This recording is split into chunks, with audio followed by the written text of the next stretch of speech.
يا ربنا لك الحمد كما ينبغي لجلال وجهك وعظيم سلطانك. سبحانك لا نحصي ثناء عليك كما أثنيت على نفسك. اللهم صل وسلم على سيدنا محمد عبدك ورسولك النبي الأمي، وعلى آل سيدنا محمد وأزواجه وذريته كما صليت على سيدنا إبراهيم وعلى آل سيدنا إبراهيم، وبارك على سيدنا محمد وعلى آل سيدنا محمد وأزواجه وذريته كما باركت على سيدنا إبراهيم وعلى آل سيدنا إبراهيم في العالمين إنك حميد مجيد. اللهم إنا نسألك رحمة من عندك تهدي بها قلوبنا وتجمع بها شملنا وتلم بها شعثنا وترد بها ألفتنا وتصل بها ديننا وتحفظ بها غائبنا وترفع بها شاهدنا وتزكي بها أعمالنا وتبيد بها وجوهنا وتلهمنا بها رشدنا وتقضي لنا بها حاجاتنا وتعصمنا بها من كل سوء. اللهم إنا نسألك إيمانا خالصا يباشر قلوبنا، ونسألك يقينا صادقا حتى نعلم أنه لن يصيبنا إلا ما كتبته علينا والراضين بما قسمته لنا. اللهم إنا نسألك إيمانا صادقا ويقينا ليس بعده كفر، ونسألك رحمة ننال بها شرف كرامتك في الدنيا والآخرة. اللهم إنا نسألك صبر عند القضاء والفوز عند اللقاء ومنازل الشهداء وعيسى السعداء والنصر على الأعداء ومرافقة الأنبياء. اللهم إنا ننزل بك حاجاتنا وإن ضعف رأينا وقصر أملنا وافتقرنا إلى رحمتك، فنسألك يا قاضي الأمور ويا شافي الصدور كما تجير بين البخور أن تجيرنا من عذاب السعير ومن فتنة القبور ومن دعوة الثبور. اللهم وما ضعف عنه رأينا وقصر عنه عملنا ولم تبلغه نيتنا وأمنيتنا من خير وعدته أحدا من عبادك أو خير أنت معطيه أحدا من خلقك، فإنا راغبون إليك فيه وإنا نسألك إياه يا رب العالمين. اللهم اجعلنا هادين مهتدين غير الضالين ولا مضلين حربا لأعدائك سلما لأوليائك نحب بحبك الناس ونعادي بعداوتك من خالفك من خلقك اللهم هذا الدعاء وعليك الإجابة وهذا الجهد عليك التكلان وإنا لله وإنا إليه راجعون ولا حول ولا قوة إلا بالله العلي العظيم ذي الحبل الشديد والعمر الرشيد نسألك الأمن يوم الوعيد والجنة يوم الخلود مع المقربين الشهود الركع السجود الموفين لك بالعهود إنك رحيم ودود وأنت تفعل ما تريد سبحانك من اتصف بالعز وقال به سبحان من لبس المجد وتكرم به سبحان ما لا ينبغي التسبيح إلا له سبحان ذي الفضل والنعم سبحان ذي القدرة والكرم سبحان ذي الجلال والإكرام سبحان الذي أحصى كل شيء بعلمه اللهم اجعل لنا نورا في قلوبنا ونورا في قبورنا ونورا في أسماعنا ونورا في أبصارنا ونورا في شعرنا ونورا في بشرنا ونورا في لحومنا ونورا في دمائنا ونورا في عظامنا ونورا من بين أيدينا ونورا من خلفنا ونورا عن أيماننا ونورا عن شمائلنا ونورا من فوقنا ونورا من تحتنا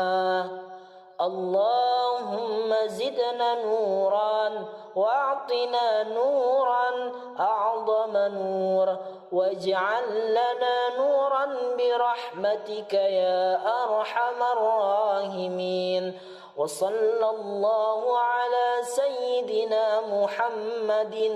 وعلى آله وصحبه وسلم بسم الله الرحمن الرحيم الحمد لله رب العالمين حمدا طيبا كثيرا مباركا في كل حال حمدا يوافي نعمه ويكافي مزيده يا ربنا لك الحمد كما ينبغي لجلال وجهك وعظيم سلطانك سبحانك لا نحصي ثناء عليك كما أثنيت على نفسك اللهم صل وسلم على سيدنا محمد عبدك ورسولك النبي الأمي وعلى آل سيدنا محمد وأزواجه وذريته كما صليت على سيدنا إبراهيم وعلى آل سيدنا إبراهيم وبارك على سيدنا محمد وعلى آل سيدنا محمد وأزواجه وذريته كما باركت على سيدنا إبراهيم وعلى آل سيدنا إبراهيم في العالمين إنك حميد مجيد. اللهم إنا نسألك رحمة من عندك تهدي بها قلوبنا وتجمع بها شملنا وتلم بها شعثنا وترد بها ألفتنا وتصل بها ديننا وتحفظ بها غائبنا وترفع بها شاهدنا وتزكي بها أعمالنا وتبيد بها وجوهنا وتلهمنا بها رشدنا وتقضي لنا بها حاجاتنا وتعصمنا بها من كل سوء. اللهم إنا نسألك إيمانا خالصا يباشر قلوبنا ونسألك يقينا صادقا حتى نعلم أنه لن يصيبنا إلا ما كتبته علينا والراضين بما قسمته لنا. اللهم إنا نسألك إيمانا صادقا ويقينا ليس بعده كفر ونسألك رحمة ننال بها شرف كرامتك في الدنيا والآخرة. اللهم إنا نسألك صبر عند القضاء والفوز عند اللقاء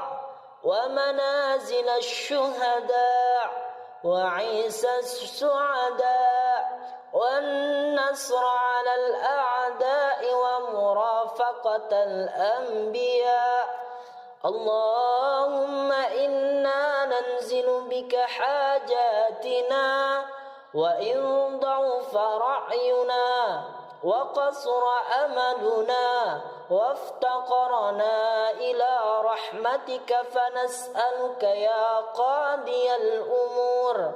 ويا شافي الصدور كما تجير بين البخور أن تجيرنا من عذاب السعير ومن فتنة القبور ومن دعوة الثبور. اللهم وما ضعف عنه رأينا وقصر عنه عملنا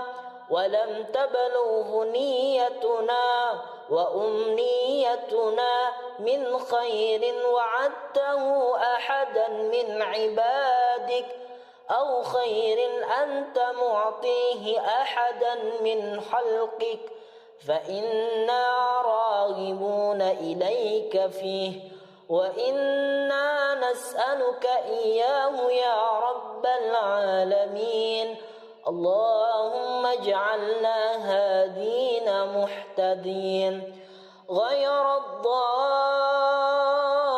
الضالين ولا مضلين حربا لأعدائك سلما لأوليائك. نحب بحبك الناس ونعادي بعداوتك من خالفك من خلقك. اللهم هذا الدعاء وعليك الإجابة وهذا الجهد عليك التكلان وإنا لله وإنا إليه راجعون. ولا حول ولا قوة إلا بالله العلي العظيم ذي الحبل الشديد والعمر الرشيد. نسألك الأمن يوم الوعيد والجنة يوم الخلود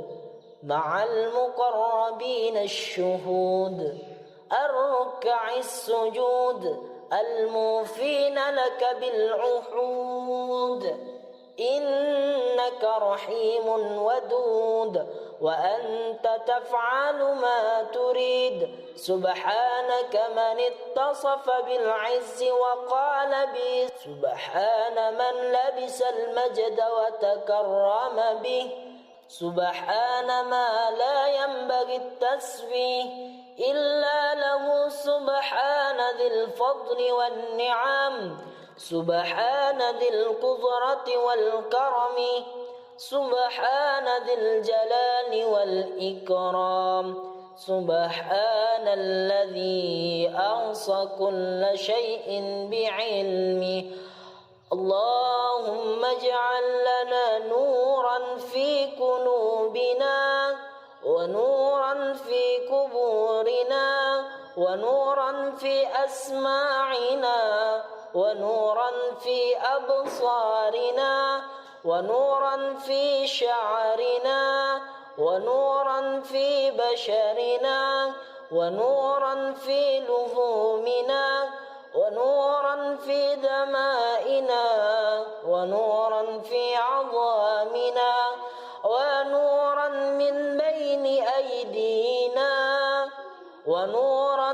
من خلفنا ونورا عن أيماننا ونورا عن شمائلنا ونورا من فوقنا ونورا من تحتنا اللهم زدنا نورا واعطنا نورا أعظم نور واجعل لنا نورا برحمتك يا أرحم الراحمين وصلى الله على سيدنا محمد وعلى آله وصحبه وسلم بسم الله الرحمن الرحيم الحمد لله رب العالمين حمدا طيبا كثيرا مباركا في كل حال حمدا يوافي نعمه ويكافي مزيده يا ربنا لك الحمد كما ينبغي لجلال وجهك وعظيم سلطانك سبحانك لا نحصي ثناء عليك كما أثنيت على نفسك اللهم صل وسلم على سيدنا محمد عبدك ورسولك النبي الأمي وعلى آل سيدنا محمد وأزواجه وذريته كما صليت على سيدنا إبراهيم وعلى آل سيدنا إبراهيم وبارك على سيدنا محمد وعلى آل سيدنا محمد وأزواجه وذريته كما باركت على سيدنا إبراهيم وعلى آل سيدنا إبراهيم في العالمين إنك حميد مجيد اللهم إنا نسألك رحمة من عندك تهدي بها قلوبنا وتجمع بها شملنا وتلم بها شعثنا وترد بها ألفتنا وتصل بها ديننا وتحفظ بها غائبنا وترفع بها شاهدنا وتزكي بها أعمالنا وتبيد بها وجوهنا وتلهمنا بها رشدنا وتقضي لنا بها حاجاتنا وتعصمنا بها من كل سوء اللهم إنا نسألك إيمانا خالصا يباشر قلوبنا، ونسألك يقينا صادقا حتى نعلم أنه لن يصيبنا إلا ما كتبته علينا والراضين بما قسمته لنا. اللهم إنا نسألك إيمانا صادقا ويقينا ليس بعده كفر، ونسألك رحمة ننال بها شرف كرامتك في الدنيا والآخرة. اللهم إنا نسألك صبر عند القضاء، والفوز عند اللقاء، ومنازل الشهداء، وعيسى السعداء، والنصر على الأعداء، ومرافقة الأنبياء. اللهم إنا ننزل بك حاجاتنا،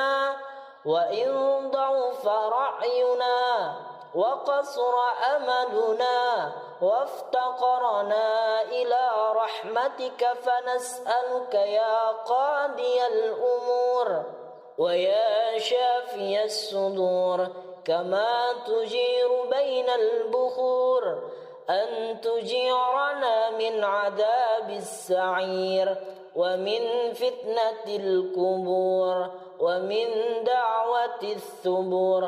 اللهم وما ضعف عنه رأينا وقصر عنه عملنا ولم تبلغه نيتنا وأمنيتنا من خير وعدته أحدا من عبادك، أو خير أنت معطيه أحدا من خلقك، فإنا راغبون إليك فيه، وإنا نسألك إياه يا رب العالمين. اللهم اجعلنا هادين مهتدين غير الضالين ولا مضلين، حربا لأعدائك سلما لأوليائك، نحب بحبك الناس ونعادي بعداوتك من خالفك من خلقك. اللهم هذا الدعاء وعليك الإجابة، وهذا الجهد عليك التكلان، وإنا لله وإنا إليه راجعون، ولا حول ولا قوة إلا بالله العلي العظيم ذي الحبل الشديد والعمر الرشيد. نسألك الأمن يوم الوعيد، والجنة يوم الخلود مع المقربين الشهود، الركع السجود الموفين لك بالعهود. إنك رحيم ودود، وأنت تفعل ما تريد. سبحانك من اتصف بالعز وقال به، سبحان من لبس المجد وتكرم به، سبحان ما لا ينبغي التسبيح إلا له، سبحان ذي الفضل والنعم، سبحان ذي القدرة والكرم، سبحان ذي الجلال والإكرام، سبحان الذي أحصى كل شيء بعلمه. اللهم اجعل لنا نورا في قلوبنا، ونورا في قبورنا، ونورا في أسماعنا، ونورا في أبصارنا، ونورا في شعرنا، ونورا في بشرنا، ونورا في لحومنا، ونورا في دمائنا ونورا في عظامنا ونورا من بين أيدينا ونورا من خلفنا ونورا عن أيماننا ونورا عن شمائلنا ونورا من فوقنا ونورا من تحتنا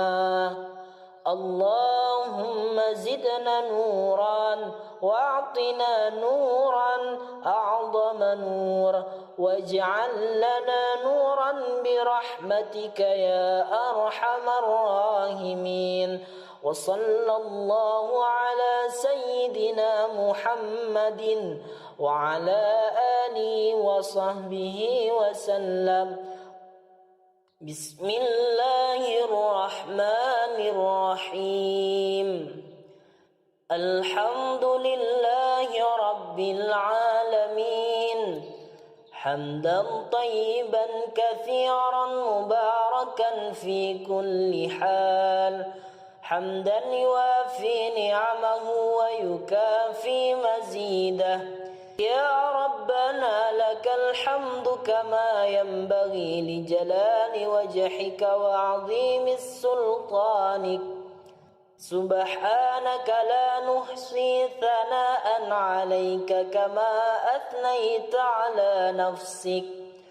اللهم صل وسلم على سيدنا محمد عبدك ورسولك النبي الأمي وعلى آل سيدنا محمد وأزواجه وذريته كما صليت على سيدنا إبراهيم وعلى آل سيدنا إبراهيم وبارك على سيدنا محمد وعلى آل سيدنا محمد وأزواجه وذريته كما باركت على سيدنا إبراهيم وعلى آل سيدنا إبراهيم في العالمين إنك حميد مجيد اللهم إنا نسألك رحمة من عندك تهدي بها قلوبنا وتجمع بها شملنا وتلم بها شعثنا وترد بها ألفتنا وتصل بها ديننا وتحفظ بها غائبنا وترفع بها شاهدنا وتزكي بها أعمالنا وتبيد بها وجوهنا وتلهمنا بها رشدنا وتقضي لنا بها حاجاتنا وتعصمنا بها من كل سوء اللهم إنا نسألك إيمانا خالصا يباشر قلوبنا ونسألك يقينا صادقا حتى نعلم أنه لن يصيبنا إلا ما كتبته علينا والراضين بما قسمته لنا اللهم إنا نسألك إيمانا صادقا ويقينا ليس بعده كفر ونسألك رحمة ننال بها شرف كرامتك في الدنيا والآخرة اللهم إنا نسألك صبر عند القضاء والفوز عند اللقاء ومنازل الشهداء وعيسى السعداء والنصر على الأعداء ومرافقة الأنبياء. اللهم إنا ننزل بك حاجاتنا وإن ضعف رأينا وقصر أملنا وافتقرنا إلى رحمتك فنسألك يا قاضي الأمور ويا شافي الصدور كما تجير بين البخور أن تجيرنا من عذاب السعير ومن فتنة القبور ومن دعوة الثبور. اللهم وما ضعف عنه رأينا وقصر عنه عملنا ولم تبلغه نيتنا وأمنيتنا من خير وعدته أحدا من عبادك أو خير أنت معطيه أحدا من خلقك فإنا راغبون إليك فيه وإنا نسألك إياه يا رب العالمين. اللهم اجعلنا هادين مهتدين غير الضالين ولا مضلين حربا لأعدائك سلما لأوليائك. نحب بحبك الناس ونعادي بعداوتك من خالفك من خلقك. اللهم هذا الدعاء وعليك الإجابة وهذا الجهد عليك التكلان وإنا لله وإنا إليه راجعون. ولا حول ولا قوة إلا بالله العلي العظيم ذي الحبل الشديد والعمر الرشيد. نسألك الأمن يوم الوعيد والجنة يوم الخلود مع المقربين الشهود الركع السجود الموفين لك بالعهود.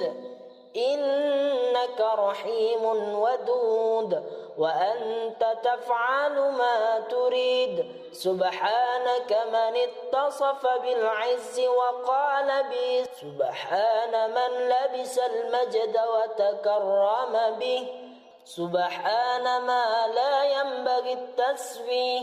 إلا له. سبحان ذي الفضل والنعم سبحان ذي القدرة والكرم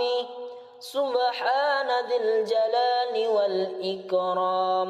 سبحان الذي أحصى كل شيء بعلمه. اللهم اجعل لنا نورا في قلوبنا ونورا في قبورنا ونورا في أسماعنا ونورا في أبصارنا ونورا في شعرنا ونورا في بشرنا ونورا في لحومنا ونورا في دمائنا ونورا في عظامنا ونورا من بين أيدينا ونورا من خلفنا ونورا عن أيماننا ونورا عن شمائلنا ونورا من فوقنا ونورا من تحتنا. اللهم زدنا نورا واعطنا نورا أعظم نور واجعل لنا نورا برحمتك يا أرحم الراحمين. وصلى الله على سيدنا محمد وعلى آله وصحبه وسلم. بسم الله الرحمن الرحيم. الحمد لله رب العالمين حمدا طيبا كثيرا مباركا في كل حال حمدا يوافي نعمه ويكافي مزيده